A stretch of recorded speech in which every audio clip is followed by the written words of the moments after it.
Hello guys, कैसे हो आप सब। आई होप आप सब अच्छे होंगे। आज हम जिस मूवी को एक्सप्लेन करने वाले हैं वो एक south Korean action crime thriller movie है जो 2018 में आई थी। इस मूवी में लीड रोल प्ले कर रहे हैं डॉन ली। चलिए बिना किसी देरी के इस मूवी का एक्सप्लेनेशन शुरू करते हैं। तो मूवी की शुरुआत में हमें डोंग नाम के एक आदमी को दिखाया जाता है जो किसी जमाने में गैंगस्टर हुआ करता था, मगर उसकी वाइफ सुजिन जिसने उसमें सुधार लाया, जिसके चलते वो अपने पुराने धंधे को छोड़कर फिश मार्केट में फिश सप्लाई करने का काम कर रहा है। वो भी पूरी ईमानदारी के साथ। वो अपने आप को आसपास हो रहे लफड़े से दूर ही रखता है। डोंग अपनी वाइफ जिसे वो अपनी जान से भी ज्यादा प्यार करता है और वो उसे हमेशा खुश देखना चाहता है, इसलिए वो कुछ बड़ा करना चाहता है। उसने सोचा कि एक नया बिजनेस शुरू करेगा जिसमें वो किंग क्रैब फिश को मार्केट में सप्लाई करेगा, जिसका डिमांड मार्केट में बहुत ज्यादा है। इसके लिए उसने एक डीलर को हायर करके उसे एक बड़ा अमाउंट एडवांस देता है जिसे वो लोन पर लाया है, क्योंकि आज उस डीलर का किंग क्रैब का फिश चाइना से कोरिया आ रहा है। डोंग का दोस्त मीन उसकी इतनी जल्दबाजी देखकर टेंशन में आता है।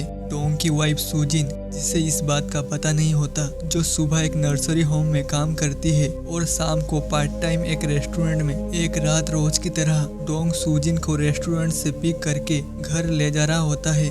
जब उसकी गाड़ी सिग्नल पर खड़ी होती है तो पीछे से एक गाड़ी आकर उसकी गाड़ी को टक्कर मारती है। डोंग पोलाइटली उस गाड़ी की ड्राइवर से बात करता है, मगर ड्राइवर उसे बहुत ही रूडली बात करता है और गाड़ी के नुकसान के पैसे उसकी तरफ फेंकता है। ये देखकर सुजिन गाड़ी से बाहर आकर ड्राइवर पर गुस्सा करती है। सुजिन की एटीट्यूड देखकर गाड़ी की बैक सीट पर बैठा कार ओनर ली सुजिन की तरफ अट्रैक्ट होता है। ली एक गैंगस्टर है जिसका मेन बिजनेस ह्यूमन ट्रैफिकिंग और प्रोस्टिट्यूशन है। वो जवान लड़कियों को उठाकर अमीरों को बेचता है। सुजिन की एटीट्यूड देखकर वो अपने गाड़ी से बाहर आकर ड्राइवर को मारने का नाटक करता है और डोंग और सुजिन से भी माफी मांगता है, मगर डोंग को ली की हरकतों से समझ आ जाता है कि वो एक बुरा आदमी है, इसलिए वो अपनी वाइफ को लेकर वहां से चला जाता है। दूसरे दिन डोंग को पता चलता है कि जिस शिप में उसका ऑर्डर किया गया किंग क्रैब फिश आ रहा था, उस शिप को चाइना के बॉर्डर पर पकड़ लिया गया है। जो पता चलते ही उसके पैरों तले जमीन खिसक जाती है। वहीं दूसरी तरफ लैंड ओनर का एडवोकेट सुजिन को बुलाकर कहती है कि अगर तुमने टाइम पर पैसा ना दिया तो डिपॉजिट हुए पैसे भी जब्त हो जाएंगे।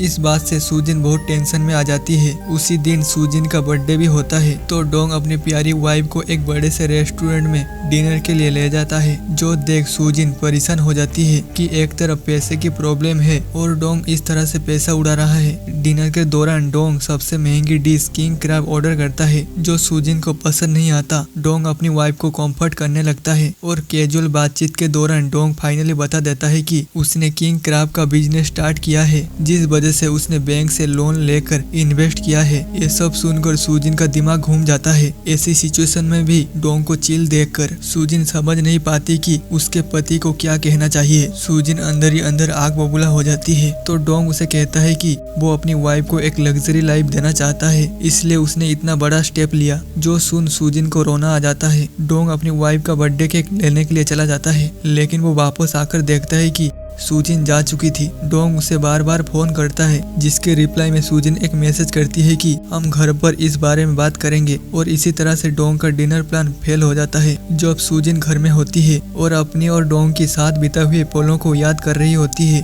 तभी डोरबेल बजता है। जो सुन उसे शौक होता है कि डोंग इतने जल्दी कैसे आ गया। जब वो पीप होल से देखती है तो उसे एक अनजान इंसान दिखाई देता है। इससे पहले वो कुछ कर पाती, वो लोग सुजिन को पकड़कर उसे बेहोश करके अपने साथ ले जाते हैं। इसी वक्त डोंग को कुछ लोग अपनी कार खराब होने का बहाना बनाकर रोक लेते हैं ताकि वो समय पर घर ना पहुंच सके। कुछ देर बाद डोंग घर पहुंच जाता है। घर में बिखरे हुए सामान को देखकर उसे समझने में देर नहीं लगती कि उसकी वाइफ किडनैप हो चुकी है। डोंग सीधा पुलिस स्टेशन में जाकर कंप्लेन करता है कि उसकी वाइफ किडनैप हो चुकी है, और जब पुलिस सीसीटीवी कैमरा चेक करते हैं तो उन्हें कुछ खास पता नहीं चलता, जिस वजह से पुलिस को कोई सबूत नहीं मिलता। जब डोंग पुलिस स्टेशन से बाहर आता है तब तो उसे किडनैपर का यानी कि ली का कॉल आता है। ली कहता है कि उसने उसके घर के फ्रिज पे एक क्लू छोड़ा है। जो सुन डोंग जल्दी से घर पहुंचता है और वहां उसे एक रेस्टोरेंट का कार्ड मिलता है।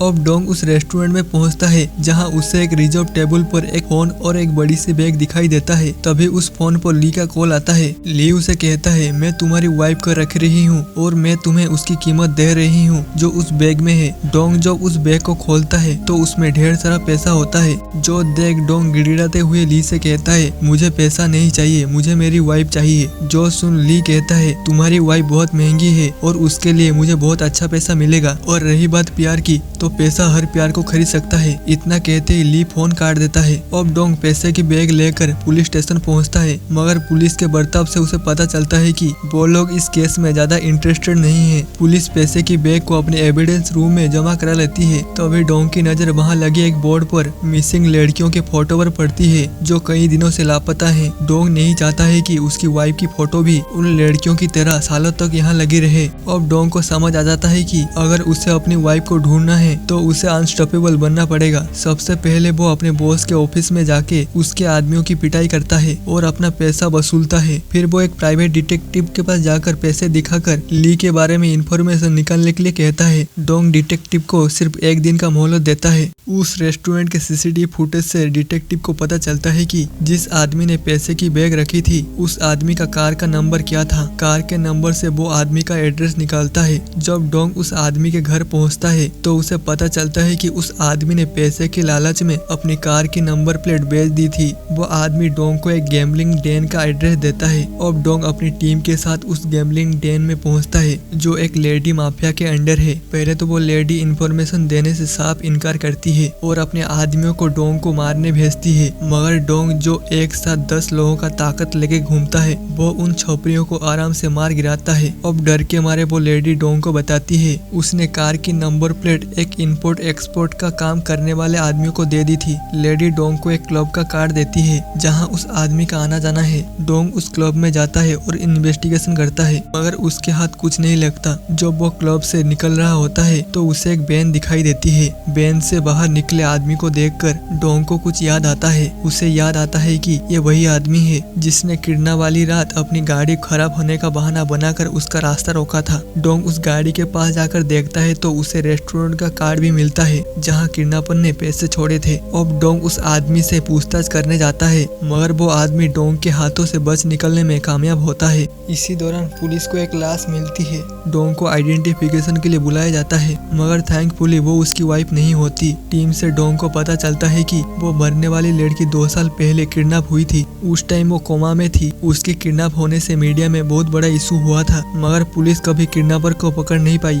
डोंग को समझ आता है कि शहर में लड़कियों के किडनैप होने के पीछे एक रॉकेट जिम्मेदार है, मगर उसे ये समझ नहीं आता कि एक कोमा में पड़ी लड़की की किडनैपिंग से किसी को भला क्या मिलेगा। इसके बाद डोंग उस लड़की के हस्बैंड से मिलने के लिए जाता है, जो उसे बताता है कि ली नाम के एक आदमी ने एक रात उसके सामने एक डील रखी थी। ली ने कहा था कि वो उसकी कोमा में पड़ी वाइफ को खरीदना चाहता है और इसके बदले वो उसको बहुत सारा पैसा देगा। ली का मानना यह था कि हर पति अपनी वाइफ को प्यार का दिखावा करता है, मगर पैसा सबसे बड़ा होता है। अगर पैसा दिया जाए तो दुनिया का हर पति अपनी वाइफ को बेचने के लिए तैयार हो जाएगा। उस समय इस इंसान ने पैसे की लालच में अपनी वाइफ को ली के हवाले कर दिया था, मगर अब वो गिल्ट उसे अंदर ही अंदर खाए जा रहा है। यहाँ हमें पता चलता है कि ली ने कई हस्बैंड से उनकी वाइफ्स को और कई पिताओं से उनकी बेटियों को खरीदा है। डोंग को ये सब समझ आता है जब वो हस्बैंड एक फाइल डोंग के हाथों में देकर अपनी जान दे देता है। उस फाइल में डोंग को एक बिजनेस कार्ड मिलता है और उसे याद आता है कि जब उस रात उसकी गाड़ी को और एक गाड़ी ने टक्कर मारी थी तो उस गाड़ी के ड्राइवर ने वही कार्ड दिया था।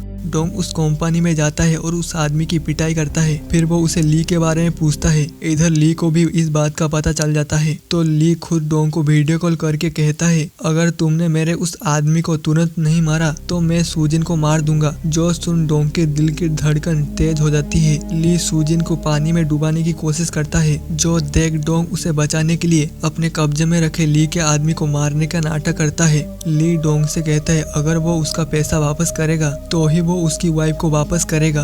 डोंग ने ली से मिले हुए पैसे ऑलरेडी पुलिस स्टेशन में एविडेंस के तौर पर जमा करवा दिया होता है, तो अगर उसे ली को पैसा वापस करना है तो पहले वो पैसा पुलिस कस्टडी से निकालना पड़ेगा। ली का आदमी डोंग को बताता है कि ली का मेन बिजनेस है प्रोस्टिट्यूशन के लिए लड़कियां सप्लाई करना। वो जवान लड़कियों को और खूबसूरत बीबियों को उठाकर उन्हें जबरदस्ती प्रोस्टिट्यूशन में शामिल करवाता है। ली उन लड़कियों की प्लास्टिक सर्जरी करके उन्हें दूसरे देश में भेजता है। अब डोंग को समझ आ जाता है कि अगर उसने जल्दी ही नहीं किया तो उसकी वाइफ की भी वही हालत होगी। डोंग, मीन और डिटेक्टिव पुलिस कस्टडी से पैसा निकालने का प्लान बनाते हैं। वो लोग पब्लिक प्रोसिक्यूटर बनकर पुलिस स्टेशन जाते हैं और वहाँ एक अकाउंटेंट से कहते हैं कि वो ली के किडनैपिंग केस के एविडेंस देखना चाहता है। मगर जब अकाउंटेंट को नीचे खड़ी गाड़ी के बारे में शौक होता है तो डोंग ये सब माइक्रोफोन के जरिए सुन रहा होता है। फिर डोंग इस सिचुएशन को संभालने के लिए नीचे खड़ी इंस्पेक्टर की गाड़ी में ब्लास्ट करता है, जिसके चलते स्टेशन में अफरा तफरी मच जाती है। इसका फायदा उठाकर मीन और डिटेक्टिव पैसा लेकर वापस आ जाते हैं।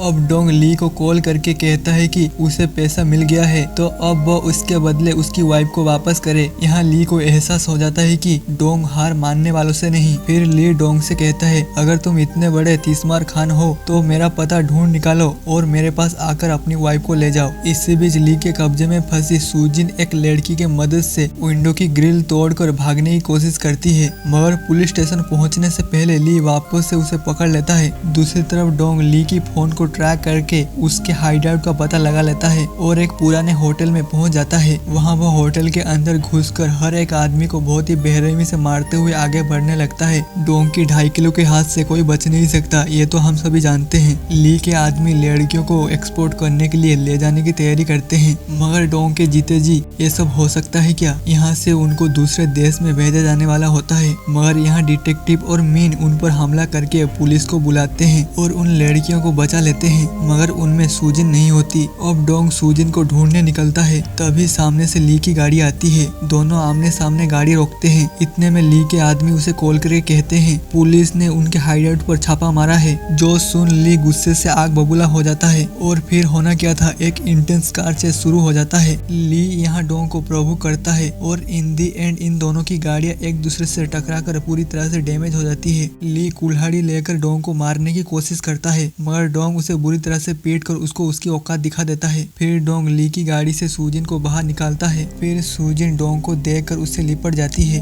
डोंग के इस कारनामे की वजह से डोंग के बारे में मीडिया में बहुत चर्चा होती है, क्योंकि उसके वजह से ह्यूमन ट्रैफिकिंग और प्रोस्टिट्यूशन का एक बड़ा रैकेट पकड़ा गया था। इस इंसिडेंट के बाद डोंग का नसीब खुल जाता है, क्योंकि उसका ऑर्डर किया गया king crab fish successfully Korea deliver हो जाता है और उसे बेचकर डोंग अच्छा खासा मुनाफा कमा लेता है। अब हम इस मूवी के आखिरी सीन में देखते हैं। अब डोंग अपना एक खुद का बड़ा रेस्टोरेंट बिजनेस शुरू किया होता है। अब सुजिन डोंग की इस कामयाबी से काफी खुश थी। अब डोंग अपनी वाइफ की बर्थडे बहुत ग्रैंड तरीके से सेलिब्रेट करता है और इसी हैप्पी एंडिंग के साथ इस मूवी का दी एंड हो जाता है।